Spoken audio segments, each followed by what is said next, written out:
Maryland versus McCulloch, 17 U.S. for wheat, 316, 18, 19. What is federalism and why is it important? Federalism is the sharing of power between national and state governments. Federalism is one of the most important concepts in the U.S. Constitution. In America, the states existed first and they struggled to create a national government. How did this case come to be? All thanks to the founding fathers Alexander Hamilton, Thomas Jefferson, and James Madison. Hamilton supported the founding of a national bank to control finances. Jefferson and Madison opposed because they thought there was no authority in the Constitution. Congress chartered the first national bank in Philadelphia in 1791. What is the issue? The constitutional issue involved in this case is the dispersion of power between the state and the federal government. The creation of the Second Bank of the United States led to an issue because Maryland would not tax the bank. Congress was chartering the Second Bank of the United States in 1816.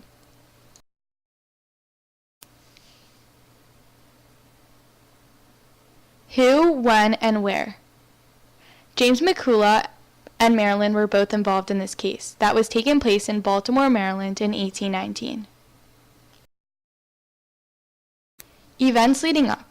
The First Bank of the United States fell in 1811 with lack of congressional support and inflation in result to the War of 1812, causing Congress to establish a new national bank in 1816. The Second Bank of the United States helped control the unregulated issuance of currency by state banks. With the population opposing this authorization by Congress, Maryland imposed a tax on all banks not chartered by the state. McCulloch, the cashier of the U.S. Bank in Baltimore, Maryland, refused to pay taxes. In 1818, the state of Maryland passed legislation to impose taxes on the bank. The bank was the depository of federal funds. The bank agreed to loan the federal government money in a form of taxes. State banks failed in depression in 1818, blaming the bank for this. Maryland sued James McCulloch for this debt. James McCulloch stated the tax was unconstitutional. A state court ruled for Maryland, and the court was appealed affirm. The Supreme Court unanimously ruled that the Bank of the United States was constitutional and that the Maryland tax was unconstitutional. Chief Justice John Marshall of the Supreme Court refuted the claim that the state of Maryland tried making that the Constitution was ratified by the state convention. Marshall declared that the Constitution was created from the people, not the states. The tax that Maryland tried to impose was violating this constitutional sovereignty because it was a tax against everyone of the nation by a state that only consisted of some people. The court also rejected the argument that the Constitution did not allow for a national bank. Marshall argued that the Constitution is just a framework. All the rules do not lie explicitly in the Constitution, however, it is meant to be interpreted. Under the necessary and proper clause, Congress is able to carry out enumerated powers, allowing them to create the bank. The immediate impact of the case was that the Second Bank of the United States was allowed to remain, showing that the Constitution was the supreme law of the land. Also, Maryland and other states were no longer able to tax the federal government.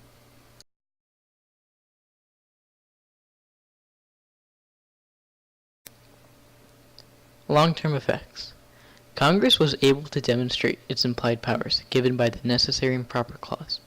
This set an example for how the new enumerated powers could be used for future cases. It also showed how the federal government is superior to the state government.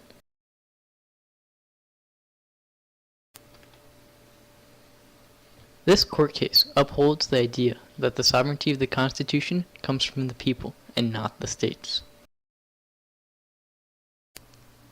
What we think. It is important for Congress to have implied powers because it is necessary for a government to adapt to new cases that arise. However, it should be noted that these powers should have checks and balances or else they will be abused. Taking a stand for the people by establishing that they are above the state was also a critical point made in this case.